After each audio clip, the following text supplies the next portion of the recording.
A strong thunderstorm was located near Muskego Channel, moving north at 50 knots.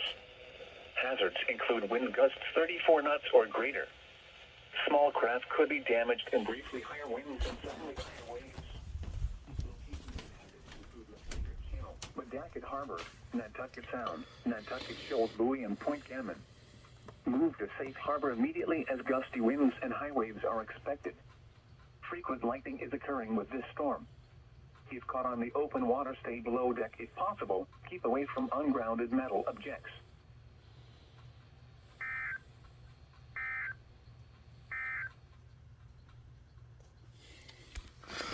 Man, to think that that's just my third alert for the entire month.